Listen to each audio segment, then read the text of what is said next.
Hello and welcome everyone, I'm Trovarian, and today I'm going to show you all the tools that I use for sculpting miniatures. I will start with the tools that I use the most and gradually move into some more specialized equipment.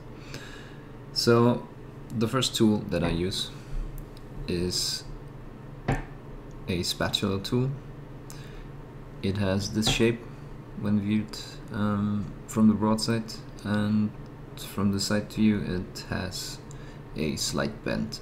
And I have this file here to show you that you do not need any specialized equipment to create your own tools. What I used for this was a brass tool, a brass rod, sorry, and I filed that down to a flat finish, and then I also created the form. So you want it to be more pointy on top at the end, and then using pliers I gave it a slight bend as well.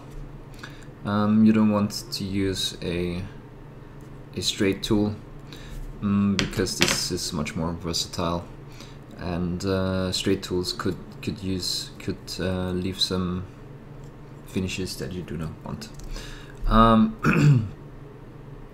What can I do with this kind of tool? Basically, I do everything with it. First of all, you can press clay on that you just applied.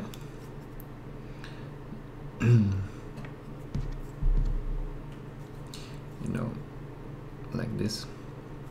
I'll just apply the clay and then press it into shape and pull and push the clay around, and you can already start smoothing a bit. Something else you can do is cut with this tool or carve structures.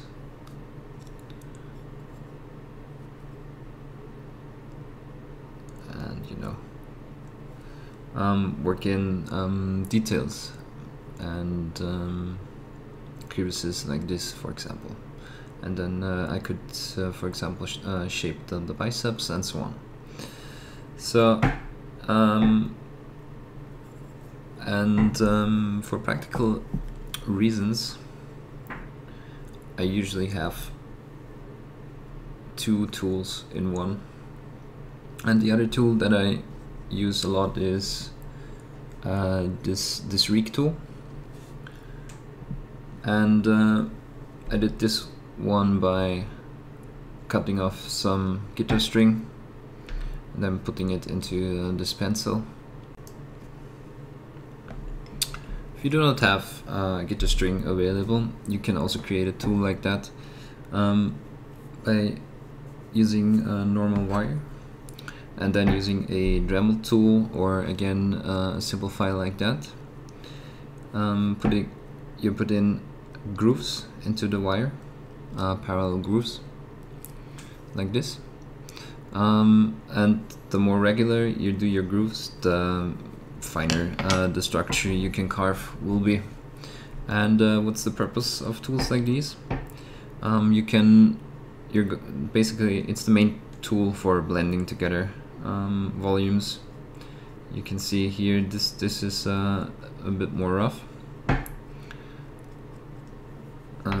smoothing, and here this is a bit more smoother and finer grooves, and it will leave a finer result. You can see on this miniature I used my guitar string tool for smoothing everything before I will give it the final pass with turpentine. So again, here I have a second tool in the back. Ignore this is just me being bored while creating my tools. But here on the back I have another form of loop tool, and again, I just created this one by using normal aluminum wire and using a file and sandpaper. I made this really thin in the front, and you can already use really thin wire for this, but I actually like the approach of using thicker wire more and then filing it down and sandpapering it, because you will have a more sturdy base if you leave this area down here a bit thicker.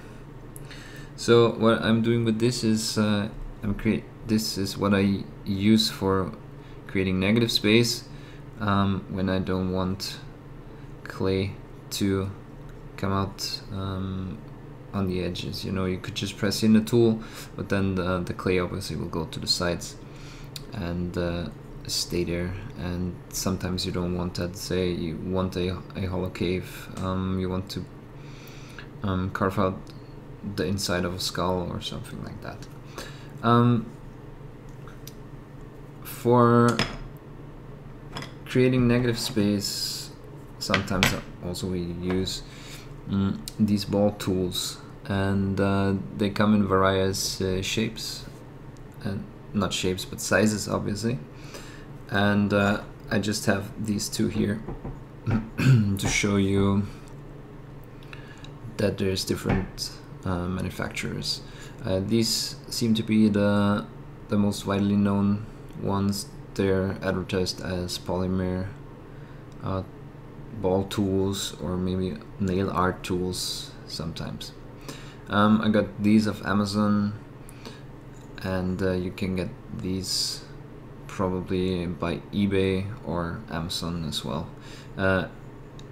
Probably differs from country to country, but you just want to have these tools in various sizes. You can see this is a larger one, then this is a medium one, and this is a really small one, and there's one that is in between the two.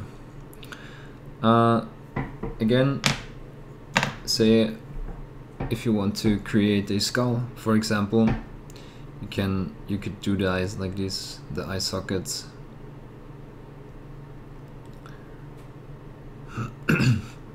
And also for nostrils, for example, I will use a very small one and work on the nostrils, for example. Also, something that works really well is detailing the lips with the ball tools, and so on.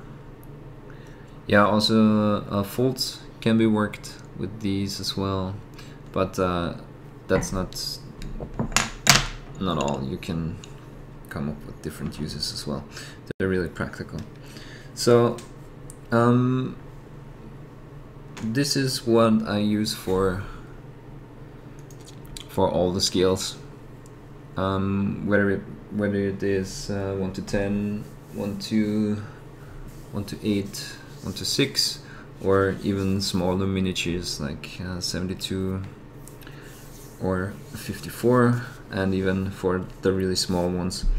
You'll probably not use the Arik tool like that for really small scales for smoothing. Although when I do the larger volumes, I will occasionally use this one for the rough smoothing. But as we move into the smaller scales, the color shapers, also sometimes they're called clay shapers, and sometimes silicone brushes. They come in handy, especially for smoothing. But I do not use these exclusively for smoothing. There's various shapes, but I actually use this one the most. It's the angled chisel, and also when getting those, I recommend that you get the Royal Sovereign Ltd UK color shapers, because there's a couple of no-name brands around that I tried, and they simply aren't the same quality. Especially for this one, the angle chisel variation. I really want this to be a fine tip. If you have any damage up here, try to get another one. So you really wanted this end here to be really pointy. So what am I doing with this color shaper? You see, I can smooth large areas with the backside. I can press in folds like this with the edges on the side. And something else I can do, I can use the tip for creating detail. And for example, the nose, the mouth, and the eye here. This one is not done yet. For all these features, I will just use the tip. And a really good property of the color shapers is that they're sturdy, but they move. They're not as stiff as, for example, my favorite tool. So while I can cut with this tool and do really sharp features, what I can do with this is do more delicate features, and I can vary the pressure I use, and it will give me different results. So this is really my second favorite tool as I move to the smaller scales. Again, something I do, like I said, is always have two tools in one. So on this side I have the color shaper, and here I just cut down the wood to this shape, and I sandpapered away the black as well, because it was rubbing off onto the clay. That's the sole reason. So again, here I have this round shape, and I can do all kinds of rough work, and I can also roll out the clay, which is kind of important for the first layers of Super Sculpey that you apply to, say, an armature. You want to make sure that the clay sticks evenly to the material that you have below. One more color shaper that I want to mention is this one. It's a cup round variation, and you can see it mimics this shape. Well, actually this one mimics this shape, but technicalities, again, same reason. This is more, or not as sturdy as the wooden one, and I can create all kind of shapes. I can work on hair, for example.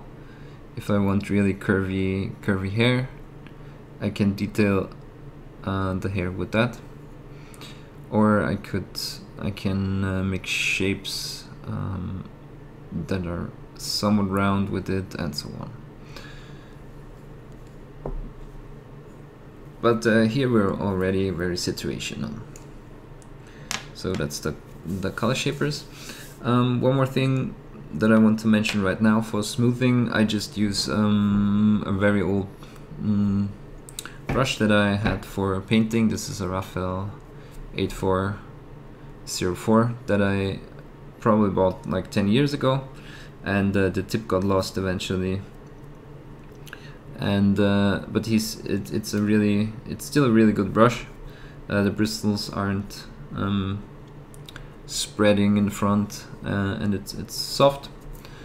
And I use this for the final smoothing. And for the final smoothing, you also need a medium. In this case, I use turpentine substitution, and I use the odorless variation. you know, you could just use regular turpentine if you can deal with the smell. Other names for this, I think it's also called white spirit. But yeah, what this does is it will get rid of all the grain that you have in the sculpt when you use the Reek tools to smooth it. You'll get the final smoothness of the miniature with that. Something else in the brush department that I have is a more sturdier brush like that, and sometimes I will just use it to create some texture like this. You can see also when the material is too shiny, I can take away some of the shine, as you can see here. And then I can create some more texture, or texture like this. And sometimes I use it for applying hair, but I will show you that in another tutorial.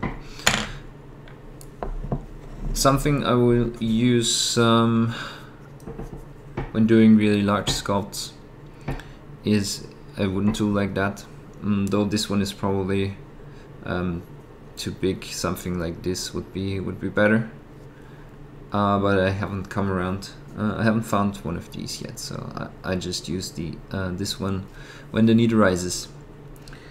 But yeah, basically this is just for applying clay and again doing rough shapes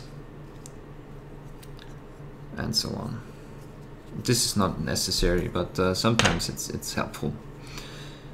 As I move to the smaller scales, like 32 millimeters or 28, I will want to use a needle for some details. Comes in really handy, especially if you would damage features with really large tools, and especially for eyes. And the very detailed features in the face, like wrinkles and all of that, I will use a needle tool. It's not always the best to use a straight needle. Again, I also have a needle that is maybe a bit thick, but you can again create your own needles by just sandpapering them really thin. But for this, I just applied a small curvature in the front, because sometimes what you will get when you use this tool is artifacts that you can try to avoid by using this tool. So up here you can see on the upper edge I have these artifacts, and the other features are more smooth. Again, I have another tool here, and this is just some really thin wire, and there's two of them. And as I do wrinkles, you know, I start with bigger features, and then what you do is you smooth this out with turpentine, and then you give it another pass with this tool, and it will add smaller wrinkles, and it will have an element of randomness as well, because they kind of move in all directions. Also, this is very helpful for detailing skin of large monsters. And then you will just give it another pass with turpentine, and you will have more realistic wrinkles, for example. So I was touching on the ball tools, and sometimes there's situations where you can't really reach a part of the miniature, and then something like this comes in handy, so you don't destroy one feature that is on front and so on. So this tool was really expensive. I think it was 18 euros or something, and again, it's not needed. It's just for convenience purposes. Sometimes when I want to create a negative space somewhere, because this is like a ball tip on the end, at the end. So yeah, that's most of my tools. Just a little something that I want to add. Sometimes, you know, you will just want to cut away things, and therefore a blade comes in handy if you apply too much volume in some space, and also a tool like this with the measurement can come in handy sometimes. And that's pretty much it. I use these tools for everything that I do, and again, I'm getting creative with the use. So for example, this one I do not only use for carving. Sometimes I will just use it for detailing, you know, hair that I just did because of the shape, which is, as you can see, round, and so on. Just get creative, and if you feel like you know, the tool, any tool is too big, just create the same one in a smaller size, and don't be afraid of creating your own tools for the needs you have. If you have any questions, feel free to put a comment in the below the video, and I will answer as fast as I can. Don't forget that I'm also live 4 times a week on twitch.tv/Trovarion. For now, thanks for watching, and see you in the next video or on Twitch.